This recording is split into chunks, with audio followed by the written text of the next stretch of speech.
on, guys? It's K-Dub here with another episode of Crypto Zombie. Welcome back to the channel. Hope you're having a great day today. Now, let's talk about what we saw with this insane price action just as we had the monthly close, the quarterly close. What happened with the stock market? Well, basically at the 11th hour, right here was where we made this video. We were well above all the levels that we needed to be. We started to come down a little bit, but you could see right in here, we sort of just consolidated sideways. And even at this point, we were still sitting around that $19,600 level, which yes, would have technically put us below the previous all-time high, but nevertheless, we were still above that very important level of around 19,550. And you could see right here, right where we have this candle, we had a drop basically at the last hour of the last day of the month, right? Now, what did this do for Bitcoin? Well, it doesn't mean it's necessarily all doom and gloom now. I mean, we're pretty much just sitting at around the same levels we were before that pump. But what it does mean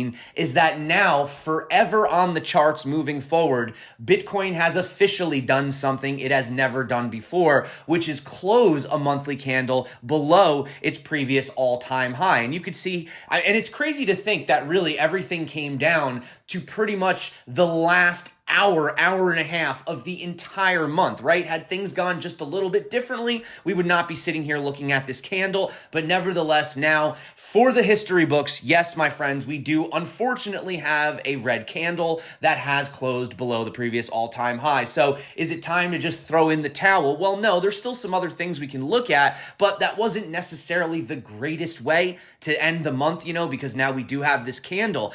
Obviously, we know that historically speaking, September is a pretty bearish month for Bitcoin. I mean, you could see out of Bitcoin's entire history, there's only ever been 2 green months. And even in those green months, the percentages were still very, very low. I mean, we've had Bitcoin, months like right here, 450%, 33%, 47%. Even the best months that we've ever seen in September were only 6% and 2%, right? So it wasn't really that much of a shock to have a red candle. It was just a little upsetting how it played out, especially really in like the last hour of the entire month, right? But we don't need to harp on it. It's over. It's done with. Looking at October, historically speaking, October is one of the best months, okay? You can see February is the best month, and then we do have October usually tends to be green, and actually July usually tends to be a pretty good month as well. So I did have this Twitter poll over on, if you guys are following me on Twitter, it's at the Crypto Zombie, which I do recommend. If you're not following me, follow me, because sometimes when I don't make videos, I post over there. But out of 713 votes,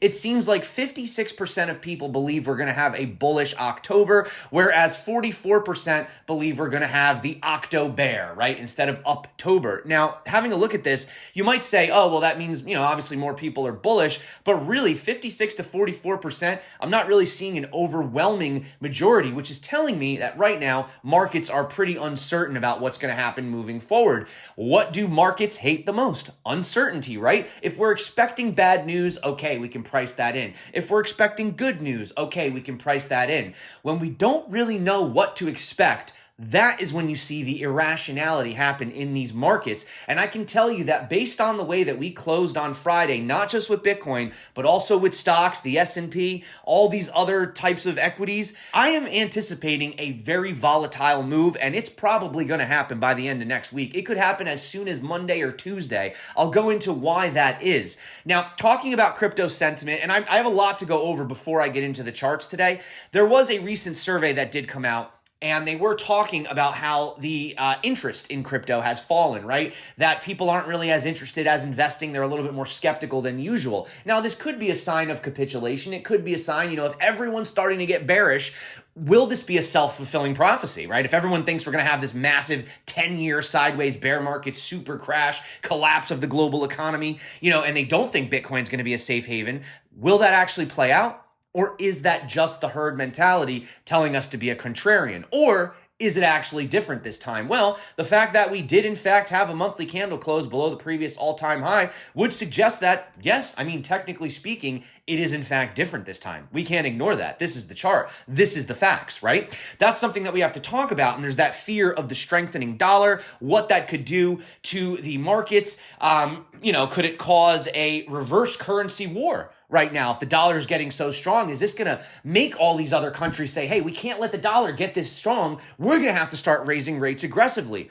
Although that's not what we've actually seen. We've seen countries go the other way, right? And guess what, guys? We have more news from China that came out today. It has to do with the dollar, and it could spell kind of bad news. So we're going to talk about all of this today. I know this was a very long sort of intro to the video, but it's just there's so much to go over, including the fact that we do have one of the world's largest investment banks at a very, very, very critical moment, right? So like I said, on top of all this happening, we could be expecting some super crazy market moves in probably the next week. I'm going to just say that, right? So that's what we're going to go into today. If you guys are not subscribed to the Crypto Zombie channel, get subscribed. What are you waiting for? And for everyone who's still here, you guys are amazing. Thank you for sticking it out. I love you. You're awesome. So once again, like I said, guys, before we get into the charts, I think there's like a lot going on we need to talk about. And you can see right here, crypto's popularity among American millennials is on the decline. So this was a survey conducted by Bankrate, and they said around 30% said that they feel comfortable investing in digital assets compared to 50% in 2021. Now, according to James Royal, the principal reporter at Bankrate, he said most of the interest in 2021 was generated because of the all-time high prices in Bitcoin, Ether, and other assets.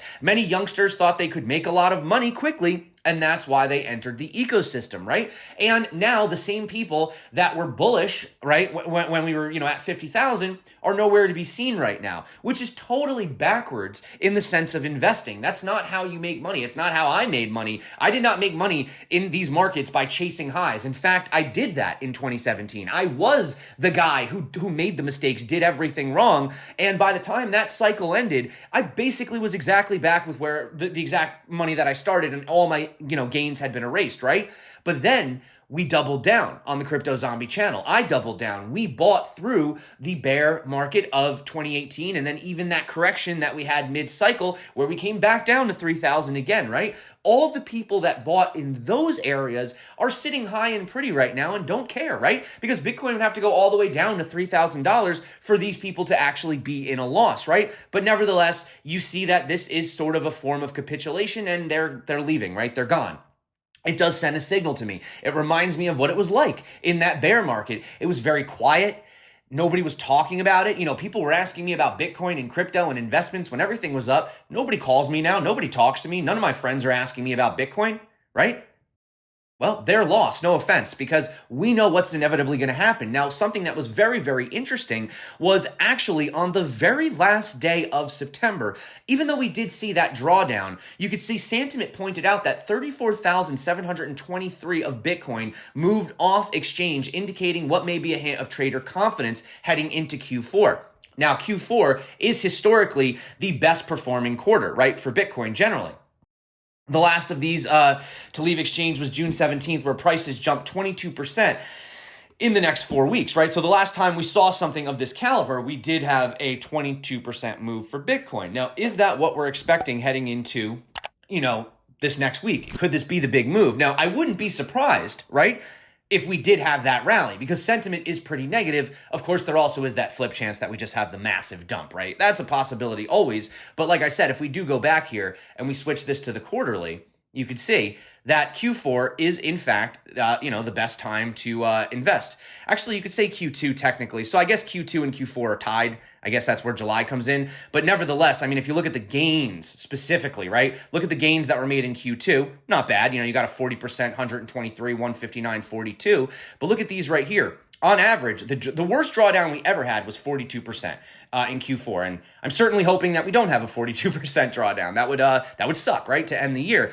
But look, down 13%, 16%, 1%, but 5%, 168%, 250%, 58%, 81%, and 479% is pretty much the highest, with the exception of 2013's Q1, right? So ultimately, Q4 is generally bullish. Will it actually play out this time, or will it be different? Time will tell, right? But I would say after a massive slaughter that we've seen in the stock markets, we could potentially be due for that bounce. And another thing to point out is that Bitcoin has actually held up much nicer than the stock market. And I'll show you that in a minute. Not overall percentage. Obviously, Bitcoin is clearly down more. It's more volatile. But on the recent sell-off, considering where the price is, Bitcoin's actually doing all right. In fact, Bitcoin is still trending upwards. Now, you can argue that maybe, we did lose this upwards trend right here. This, however, is on the 4-hour. And remember, the higher time frame you go, the more significant it is, right? Like movements that happen on a 1-hour time frame don't matter as much as movements that happen on a monthly time frame, right? Which is why that monthly close wasn't really the greatest thing that we wanted to be seeing, right? But you could see we had this fake out. We knew we were going to have this move. I called it on the channel. We had the breakout, but what happened? Bart Simpson fake out to the downside. Right here, we had the move up into the close, literally the last hour of the last day of the month, fake out to the downside, right? We've been seeing a lot of these fake outs. Now, is this market manipulation? It could be. Nobody really knows. I mean, somebody knows if there's an insider, but nobody really knows, right? The interesting thing, though, is as we go on the higher time frames, for example, right here, if we look at the daily seems to actually be holding up quite nice. What I don't like is obviously that we're sitting underneath this red area, right? This was 19,450, which I believe to be a very critical level, a little bit different on different exchanges. Some say 500, some say 550, but ultimately we are back below this again. And if you look at this, guys, we only have 1, 2, 3, 4, maybe 5, but I'm going to say 4 more days until we pretty much come to the end of this point. And there are 2 patterns that are forming here. We have this asymmetrical triangle right here that you can see we keep wicking out, fake outs to the upside, fake out to the downside, but we ultimately keep closing the candle inside. And number 2, we have this resistance support, whatever you want to call it, it's acting as resistance now, and this upward sloping support, right? And that's going to come to an apex around October 10th.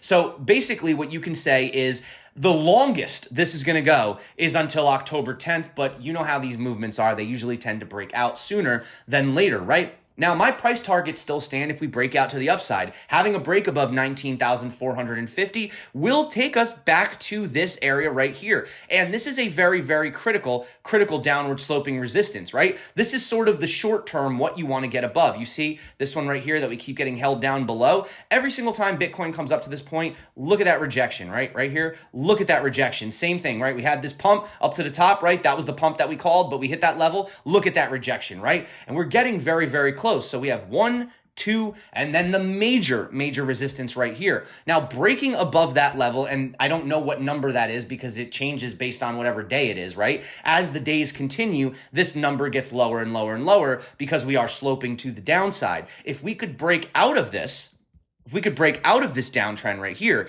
that would be very bullish for Bitcoin. However, on the flip side, guys, if we do have that massive move, if stocks do fall, which I'm going to get to the stock market in just a minute because that's sitting at some very critical levels, then, we do potentially risk coming back down here and retesting this, what we had called the bottom. It's been the bottom since June 22nd, June 18th, but how long will that bottom hold? We don't know. Ultimately, though, still, we are potentially forming a giant double bottom, which is a very bullish pattern.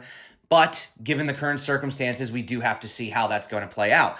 The ultimate level that I've been talking about, which I said was the most significant for me, obviously losing that monthly was not good. It wasn't a good thing. It wasn't the worst thing that could have happened to us. But right here, this 89 EMA on the monthly, you can see we've talked about this. And even with this candle close that we got, it is still, in fact, sitting above it. Even as they speak right now, right? Bitcoin would have to fall roughly about another, really only 5.5%, but as long as we can maintain above around 18,260 at the time of making this video, this level right here, then we are still technically in a consolidation pattern, potentially putting in a double bottom, right? We haven't had full confirmation on that breakdown yet. So that's pretty much the last line of defense. But what really dragged us down at the end of the day was stocks, right? Stocks just took this absolute nosedive plunge to the bottom. And you can see right here, we are sitting at the very pivotal 200 weekly moving average, which usually is a bounce, right? I got all these things. Let me just get rid of this right here. You guys could see it. I don't need to draw on it, right? You guys could see right here, okay, where we had that bounce. And then again, barely touched it. Didn't even touch it right there. Had that bounce. V-shaped recovery, boom, literally touched it. COVID, black swan event, stayed below it for a little bit, bounced back up above it, continued the rally. Well, my friends, we are sitting at that level right now. And actually, if you want to be technical about the numbers, we're actually sitting below this level, by about like $15 or so. Oh, wait, I'm sorry, $4. We're about $4 lower than this level. Now, if we zoom into the daily, you could see what happened right here.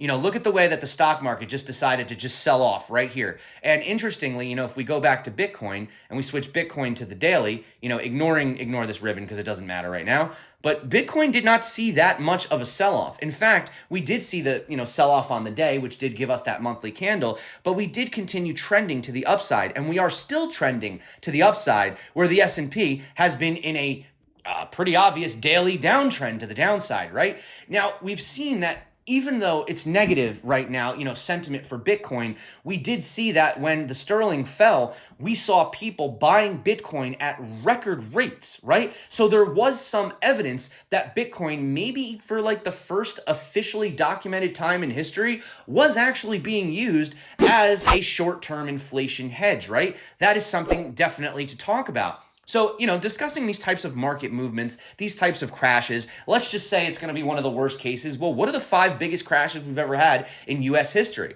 Well, the COVID crash, 34%, that only took 1 month, 33 days to recover, right? That was a black swan event. That was something no one was anticipating. 2008 subprime mortgage crisis.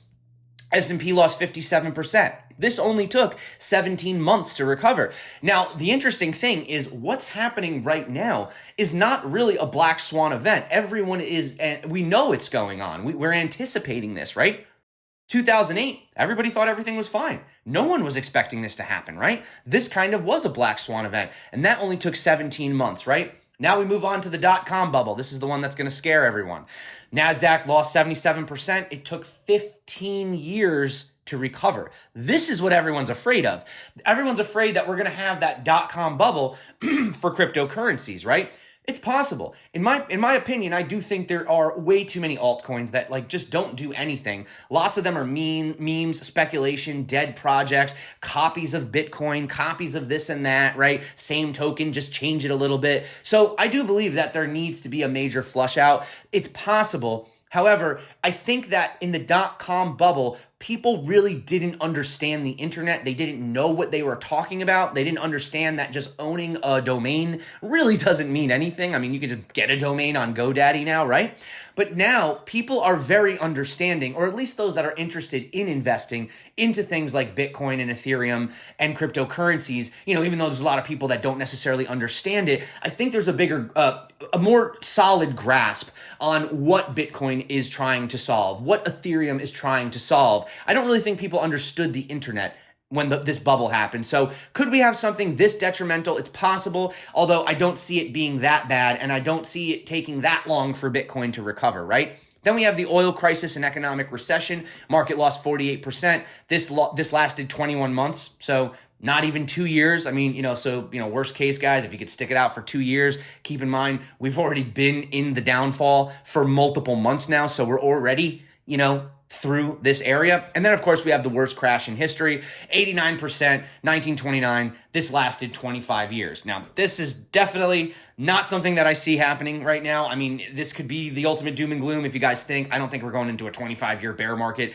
Times are very different right now. And also on the intraday, don't forget that stock markets actually have these breakers, right? So when price begins to fall too fast during panic selling, 7%, they will cut it. They'll basically shut down the market, right?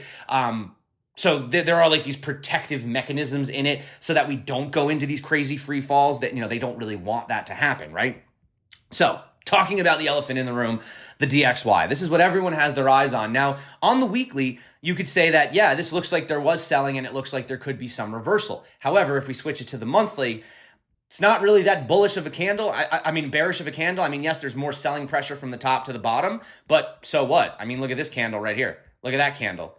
We still continue to the upside, right? So until the dollar can actually really end this massive bull thing that it's doing, then it's going to still be difficult for equities. And one thing that's scaring a lot of people is they say decade high inflation has triggered a reverse currency war as a soaring dollar leaves central banks scrambling to catch up. The pound's dramatic plunge against the dollar has led to calls for the Bank of England to hike interest rates more aggressively. This is what's scaring people, right? They're saying, hey, we're going to have this reverse currency war. Everyone's going to start raising rates because they want their currency to be the strongest, and who's going to get hurt in the process? Well, pretty much anyone investing in any alternative assets, right? It's almost like they're trying to force you to just sit in cash. That's what they want you to do, right? They don't want you to be in these other speculative assets at this time, which is kind of funny because that's where they would make the taxes off the capital gains. But here's the big news, okay? We're not seeing that. We're not seeing them raise interest rates. In fact, we saw Germany pumping money back into the economy, saying they'll do whatever it takes. We saw Japan buying bonds, right? We saw the Bank of England. What were they doing? Reversing a little bit, not full on pivot, but reversing a little bit, right? Now we have China telling state banks to prepare for a massive dollar dump and yuan buying spree as Beijing's prior interventions have failed to stem its currency's worst year since 1994. I don't need to go into this article. I think the title says it all. But, we don't know how much they're going to dump. Did I highlight anything else in here? No, I didn't. There wasn't really anything to go into. But so we don't know how much they're going to dump, right? But I do know if we come over here and have a look, well, it looks like, outside of the US, China is the second highest holder of US dollars at around 980 billion, with Japan being the next highest, right? Then the UK, and then massive drop off. Then it's just everyone's below around 294 billion and lower. So China being the number 2 highest major foreign holder of US Treasury secretaries, right? Obviously this chart is a little outdated, okay? But nevertheless, I don't think the number has changed that much. This could be pretty bad potentially for the dollar. And one of the scariest things is if the dollar does continue to rally, become strong against all these other currencies, but you're seeing these countries pretty much ditching it, washing it from their reserves, or in worst case scenario, like what the BRICS are doing, Brazil, I can't think of Russia, all those guys, India, if they decide they don't want to deal with the dollar, they're going to go into their own basket of currency, well then how much weight will the DXY continue to actually have on things like Bitcoin, for example, right? If we have these other guys saying we don't need the dollar, we're going to dump the dollar, we don't need to use it, right? Very interesting times that we're living through. And I wish that as a guy on the internet who's been making crypto videos for a few years now, that I could give you that answer, but I don't know. Because this is the first time that we've really seen things like this, or that I've ever seen anything like this or paid enough attention to, right? So that is just something we definitely need to worry about. Now, what's something else that could be a potential catalyst for Bitcoin, right? We saw hardcore evidence that as the sterling was falling, those same people were buying. We saw that. That was in the charts. It was in the data. Well, now credible sources say a major international investment bank is on the brink, okay? This is ABC Australia. Well, who are they talking about? Well, as Wall Street Silver pointed out, default insurance on Credit Suisse it's called, right? I always say Suisse, I don't know why. Suisse, it just sounds better, but Credit Suisse is approaching the same level as during the collapse of the Lehman Brothers, right? That was 2008. So this could be a precursor. Oh, and by the way, look at this chart, the Credit Suisse group. I mean, this is their 200 weekly moving average. They've pretty much been under this average since 2009, right? After we had that crisis. And if you want to, you think holding Bitcoin is bad, imagine holding stock in this, down 95% since the collapse. So it pretty much just kept collapsing.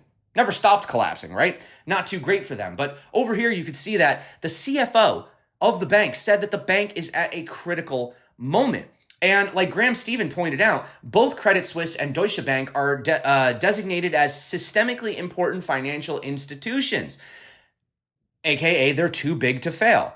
Now, I know what you're saying. Well, they said they have strong capital base and liquidity, according to the CEO. But, don't you think that's something you'd come out and say when you know you're in a critical? Oh, no. I feel like when you have to come out and remind people that, we have liquidity, we're good. That's you. The fact that you came out and had to remind us and let us know that's kind of the red flag in and of itself, right? But getting back to this, is it too big to fail? Well, what happens if it does start to fail? Are we going to bail them out? Well, if you're raising interest rates and everyone globally is hawkish, well, then you're going to actually have to let these entities fail, which realistically is what you should do, right? You should. If a company can't support itself, then capitalism, right? Let someone else who's doing a better job come in, right? That's how the little guys play. That's how the mom and pop shops have to play, right? But no, these big guys, they get the bailouts. And if this does start to get super critical, if they do, not saying they're going to collapse, but if there's a belief that they're on the brink of collapse, will governments will central banks come out and say, you know what? We need bailouts. We need to start up the money printer again. Well, if that's the case, then I think you and I know what's going to happen, right? And they may be pushing themselves into a corner that they can't quite get out of, right? So that is just the most important things to pay attention to on the macro. And another thing that I want to talk about is that there is a little bit of that uncertainty in the US right now, especially with the SEC. You know, we have the Ripple lawsuit, which looks like it could turn out in favor, but also you have regulation by enforcement is what they're saying. So the agency, the SEC, is trying to establish its hold over the industry by making broad claims that could be severe implications for the asset class. So you have the SEC versus Ian Bellina case. They argued that Ethereum transactions should be considered taking place within the US because more Ethereum nodes are located in the US than any other country. For that reason, the SEC says Ethereum should fall under its jurisdiction. If the court accepts this argument, the SEC could then try to establish jurisdiction over all Ethereum transactions, including tokens that it deems securities, regardless of the transaction's counterparty's location. So even if you're actually doing an Ethereum transaction across the world, they're like, no, you're doing it on our jurisdiction because we have the most nodes, right? Oh, and it also moved to proof of stake, which I know the ESG community loves, but at the same time, that could create some centralization, right? Whereas Bitcoin is decentralized in the sense you could say, oh, well, it's centralized because there's a lot of miners in this pool or something like that. But the energy is still being distributed. It still costs money to attack the network, right? You actually have to pay if you want to attack the Bitcoin network. You don't have to do that in proof of stake. I mean, you could argue you're paying for the tokens, really, but at the same time, it's like whoever has the most tokens has the most power, or the most coins, I'm sorry.